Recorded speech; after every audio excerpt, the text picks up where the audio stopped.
दर्शकों, ये समझने और जानने की जरूरत है ऑपरेशन शाबान क्यों बीएलए और दूसरे गुटों के हमले पाकिस्तान के मुख्तलिफ इलाकों में बढ़ गए हैं। क्वेटा में भीषण फिदायीन हमला हुआ है जिसमें बहुत सारे पाकिस्तानी रेंजर्स और सोल्जर्स मारे गए हैं। सुसाइड अटैक में 9 पुलिसकर्मी शहीद हुए हैं। चीन पाकिस्तान आर्थिक गलियारा यानी जो सीपीईसी है वहां भी खतरा है। लगातार हमलों से चीन का निवेश प्रभावित हुआ है।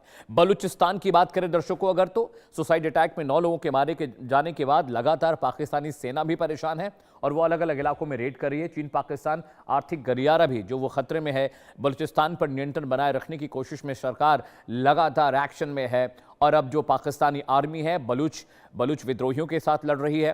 तहरीक तालिबान पाकिस्तान के साथ अफगानिस्तान बॉर्डर पर लड़ रही है और पीओके के हालात जो दर्शकों आप जानते हैं, पीओके में भी 48 घंटे के बाद ज्वाइंट अवामी एक्शन कमेटी ने ऐलान किया कि वो खुद को आज़ाद कर देंगे, आज़ादी का ऐलान कर देंगे पाकिस्तान की जानिब से और वो कह रहे हैं कि वो भारत का हिस्सा बनना चाहते हैं। अगले ग्राफिक्स पर आते हैं। ऑपरेशन शाबान आपने समझ लिया, अपनी ही जनता को मार रहे हैं, अपनी जनता को टेंशन दे रहे हैं, अपनी ही जनता को टॉर्चर कर रहा है पाकिस्तान। अगले ग्राफिक्स पर आते हैं। जी हां, ऑपरेशन शाबान क्या आपको मैंने बता दिया।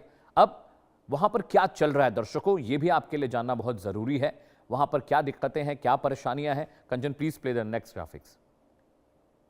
जी हां, ज्वाइंट अवामी एक्शन के बयान में टेंशन में मुनीर है क्यों 8 साल से हमें श्रीनगर की आज़ादी का सपना दिखाया गया। ये ज्वाइंट अवामी एक्शन कमेटी कह रही है कि उनको कहा गया कि आज़ाद हो जाएगा पाकिस्तान ऑक्युपाइड कश्मीर, लेकिन ऐसा हुआ नहीं। अब ये नारा लोगों को स्वीकार नहीं है। सरकार उन पर जाति कर रही है, उन पर कहर ढा रही है, पब्लिक पर गोलियां भी चल रही। दर्शकों, जो अपडेट वहां से आ रहा है मैं आपको बता दूं, ज्वाइंट अवामी एक्शन कमेटी ने जो बातें कही, उन्होंने कहा कि आटा मांगा, जवाब में गोलियां मिली, वहां पर इंटरनेट बंद है, पानी की सप्लाई रोक दी है, दवाइयां नहीं मिल रही हैं, अस्पतालों में लोग जा रहे हैं तो उनका वहां पर इलाज नहीं किया जा रहा है, सरकारी मुलाजिमों को नौकरी से निकालने की धमकी दी जा रही है। जो स्थानीय समस्याएं हैं आज भी जस की तस हैं, यानी बेसिक जो नेसेसिटीज हैं वो पीओके की जो जनता है उसको नहीं मिल रही है। जनता बुनियादी सुविधाओं की मांग कर रही है। रोटी कपड़ा मकान के लिए अब पाकिस्तान ऑक्युपाइड कश्मीर की जनता तरस रही है। उन्होंने कहा कि हमने आपसे तंग आ चुके हैं, अब पीओके की आज़ादी हमारी मांग है। वो ये बात कह रहे हैं कि दिस इज अ टाइम कि अब पीओके पाकिस्तान से अलग हो जाना चाहिए और वो कह रहे हैं कि जिस तरह से कश्मीर के लोग सुकून से रह रहे हैं वैसे ही हमें ही जिंदगी बितानी, हमें सारी सहूलियतें चाहिए जो भारत सरकार कश्मीरियों को देती है, लेकिन आप हमें नहीं दे पा रहे हैं। तो पीओके की आज़ादी वो चाहते हैं। हमारी मांग है कि पीओके एक अलग राष्ट्र बने, अलग मुल्क बने, लेकिन पाकिस्तानी सरकार रेजिम ये करने नहीं दे रही है। जी हाँ, आगे बढ़ते हैं। ज्वाइंट अवामी एक्शन कमेटी क्या है, इसके बारे में आपको जानना बहुत जरूरी है, जिसने ये आंदोलन बुलंद किया। जी हाँ, जम्मू कश्मीर ज्वाइंट अवामी एक्शन कमेटी इसका पूरा नाम है, जिसके नेता लगातार गिरफ्तार किए जा रहे हैं, उन पर जुल्म ढाए जा रहे हैं। इसका गठन दर्शकों साल 2023 में हुआ था और गठन की वजह क्या थी? प्रॉपर्टी टैक्स से इसकी शुरुआत हुई, विरोध से, फिर सामाजिक मुद्दों ने इसमें सरोकार इनका हुआ, उसके बाद महंगाई जैसे मुद्दे थे और जो बुनियादी ढांचे के विकास था वो इसमें आ गया। लोगों को नौकरी रोजगार देने के मसले में भी लगातार वहां बात होने लगी। तो जो पब्लिक की जरूरत की चीजें थी उसे लेकर ज्वाइंट अवामी एक्शन कमेटी ने आवाज बुलंद की, उस पर आवाज उठाई और इसी वजह से अब आने वाले वक्त में चीजें और बेहतर वहां पर होती नहीं दिख रही थी। इस वजह से ज्वाइंट अवामी एक्शन कमेटी के नेताओं की धरपकड़ शुरू हो गई, क्योंकि उनके नेतृत्व में पीओके में एक बहुत बड़ा आंदोलन चल रहा था। जी हां, ज्वाइंट अवामी एक्शन कमेटी की प्रमुख मांगे क्या हैं दर्शकों, उनकी डिमांड्स क्या हैं, आइए मैं आपको वो बता देता हूं। जी हां, गिरफ्तार नेताओं और कार्यकर्ताओं की रिहाई, क्योंकि वहां पर पाकिस्तानी सेना ने नेताओं को गिरफ्तार किया, उन्हें टॉर्चर कर रहे हैं। महंगाई और टैक्स में राहत की वो मांग कर रहे हैं कि जो बेसिक चीजें हैं वो सस्ती की जाए, उन पर टैक्स का जो बोझ है वो कम किया जाए। बिजली, आवश्यक सुविधाओं की उपलब्धता की बात वो कर रहे हैं। पानी इलाकों में आता नहीं, बिजली वहां रहती नहीं, इंटरनेट बंद कर दिया गया, राशन इतना महंगा है, सरकारी सब्सिडी जनता तक पहुंच नहीं रही है, बिचौलियों से खा जा रहे हैं। इस तरह की डिमांड्स ज्वाइंट अवामी एक्शन कमेटी ने लिए। वो कहें प्रशासनिक जो नीतियां हैं, जो एडमिनिस्ट्रेटिव जो पॉलिसीज हैं उसमें सुधार की वो लगातार मांग कर रहे हैं। उनका कहना है कि अगर स्थानीय लोग अच्छे से पेश नहीं आएंगे, लोगों को अधिकार नहीं मिलेगा, उनके हक का उन्हें नहीं मिलेगा, तो ये आंदोलन और मुखर और बड़ा और खतरनाक होगा। और बीता 1.25 महीने से पीओके के मुख्तलिफ इलाकों में यह आंदोलन चल रहा है। पुलिस और सेना के दबाए यह आंदोलन दब नहीं रहा है। बच्चे, बूढ़े, बुजुर्ग हर कोई इस आंदोलन का हिस्सा है। आंदोलन तेज क्यों हुआ, आइए आपको ग्राफिक के जरिए मैं बता देता हूं। शौकत नवाज मीर की गिरफ्तारी के बाद वहां पर विरोध तेज हो गया। शौकत नवाज जब गिरफ्तार हुए तो ज्वाइंट अवामी एक्शन कमेटी के जो लोग थे वो सड़कों पर उतरे और उनको जनता का साथ भी मिलने लगा। जी हां, पाक ऑक्युपाइड कश्मीर के कई शहरों में रैलियां निकाली गई, धरने किए गए, सरकार विरोधी बातें वहां पर होने लगी, जिसकी वजह से ये जो मसला है और बड़ा होता चला गया और दिक्कतें बढ़ती चली गई और इसी वजह से वहां पर सेना भी परेशान हुई। महिलाओं और युवाओं की बड़ी भागीदारी होंगे। आपने देखा बच्चे भी इस रैली का, इस प्रदर्शन का हिस्सा बच्चे भी हैं और पाकिस्तानी सरकार के लिए यही मुश्किल है दर्शकों, क्योंकि उनको लगता है कि वो अपनी सख्ती से इस आंदोलन को दबा देंगे, लेकिन वो हो नहीं रहा है। अब्बासपुर में बड़ी जनसभा का दावा किया गया है। प्रदर्शन के दौरान वहां पर फायरिंग हुई। एक स्टेडियम में करीब 40,000 लोग थे, उन पर पाकिस्तानी सेना ने फायर किया। कई लोगों के जख्मी होने का दावा किया जा रहा है, कई लोगों को गोलियां लगी। करीब 100 के करीब लोग अब तक इस आंदोलन में मारे जा चुके हैं। शांतिपूर्ण प्रदर्शन पर अब बल प्रयोग का आरोप जो ज्वाइंट अवामी एक्शन कमेटी के नेता लगा रहे हैं। गिरफ्तारी से भी लोगों में बहुत गुस्सा है। प्रदर्शन रोकने के लिए सुरक्षा बलों की तैनाती की गई है। प्रशासन और प्रदर्शनकारियों में कई जगहों पर टकराव देखने को मिला, चाहे मुजफ्फराबाद हो, चाहे रावलाकोट हो, चाहे भिंड हो। इन तमाम इलाकों में पब्लिक और सेना के बीच लड़ाई होती दिखाई दी। कुछ खास मेहमान मेरे साथ जुड़ने जा रहे हैं दर्शकों, उनसे भी हम चर्चा करेंगे इस विषय पर। स्वागत कीजिए मेजर जनरल अनुज माथुर साहब, is a defence expert. Doctor Manan Dwivedi मेरे साथ हैं, विदेशी मामलों के जानकार हैं। इसके अलावा अली अशरफ रत्ता साहब मेरे साथ है, पाकिस्तानी जर्नलिस्ट, वो भी मेरे साथ जुड़े हैं। आप सभी का बहुत बहुत स्वागत है। सबसे पहले आपके पास आ रहा हूँ माथुर सर, पीओके की स्थितियाँ, जो दावा पाकिस्तान के लोग या पाकिस्तानी डिबेटर्स कर रहे थे उसके खिलाफ जाती दिख रही हैं। हालात बहुत ख़राब हो गए हैं। आने वाले 48 आवर्स बहुत क्रूशियल हैं, क्योंकि उन्होंने कह दिया है कि हम खुद को आज़ाद घोषित करने जा रहे हैं। वहाँ के लोग कह रहे हैं बिजली पानी की दिक्कत हो गई है, उनको राशन सस्ता नहीं मिल रहा है, लेकिन पाकिस्तान के जो डिबेटर्स हैं, वहाँ के जो एनालिस्ट हैं, वो कहते हैं कि भाई सब्सिडी बहुत जा रही है, बिजली की सप्लाई रोक दी गई है, ट्रक वहाँ पर खड़े हैं जो राशन लेकर जा रहे हैं। इसके अलावा पीओके के एक्टिविस्ट जुड़े थे, उन्होंने कहा था गाड़ियों में हम अंडे और ब्रेड लेके जा रहे हैं, सेना के लोग वो भी छीन लेते हैं, वो भी हमें खाने को नहीं मिल रहा है। जय हिंद अमित।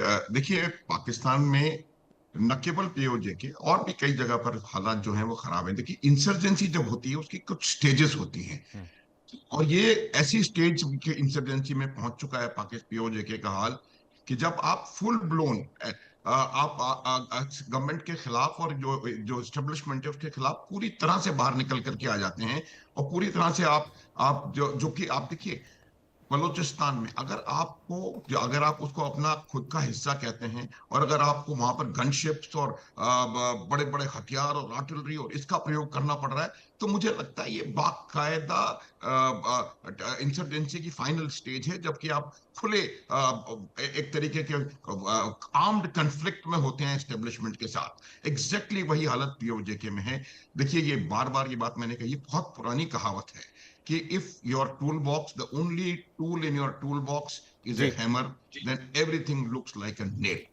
पाकिस्तान की समस्या यही रही है कि पाकिस्तान हमेशा ये सोचता रहा कि एक दबाव करके, एक वहां पर बल प्रयोग करके किसी भी चीज का समाधान निकाला जा सकता है। यही उन्होंने 1971 में किया था बांग्लादेश के खिलाफ, कि पूरी तरह से जो एक्सेसिव फोर्स का एप्लीकेशन करो ताकि वो वहां के लोग टूटें और आपकी बात मानने पर बाध्य हो जाएं। वो हुआ नहीं, और आपने 1971 में क्या हुआ वो सबके सामने, पूरी दुनिया के सामने है।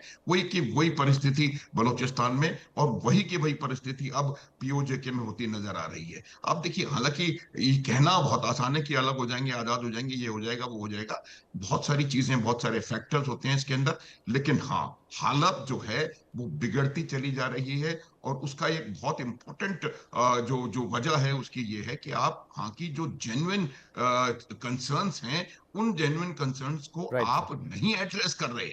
और ये मैंने बात कई दफा कही है कि ये जो एनेक्सेशन हुआ था जम्मू एंड कश्मीर का, जो उन्होंने जबरन जम्मू एंड कश्मीर 1947-48 में कब्जे में ले लिया था, वो वॉलेंट्री एनेक्सेशन नहीं था। ये बार बार ये बात कहते हैं कि आजादी, कोई आजादी नहीं थी, आपने बल प्रयोग से उसको लिया। बिल्कुल जनरल साहब, मेरे पास वक्त बहुत कम है, 3 मेहमान है, मैं चाह रहा हूँ सभी को मौका मिल जाए बोलने का, आप साथ रहिएगा प्लीज।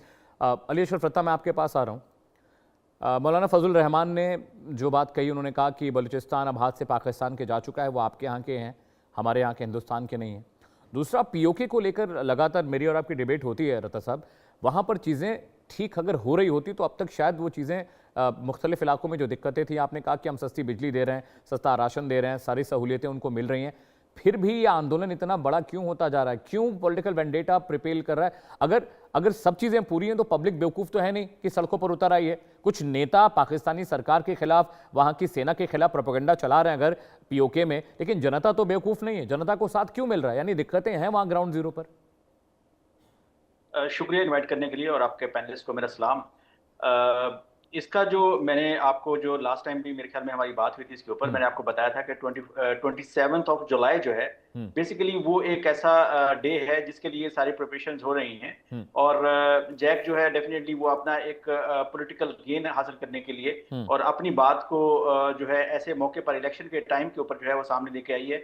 और ये सब कॉन्टिनेंट में तमाम मुल्कों में ऐसा ही होता है कि आपके पास जो भी प्रेशर ग्रुप्स होते हैं वो इलेक्शन के दिनों के अंदर जो है वो एक्टिव हो जाते हैं और वो जो भी उनका रोल होता है वो अदा करते हैं। और जब इलेक्शन हो जाते हैं उसके बाद जो है वो सारी चीजें अकॉर्डिंग टू द नेशनल वो सेटल हो जाती हैं।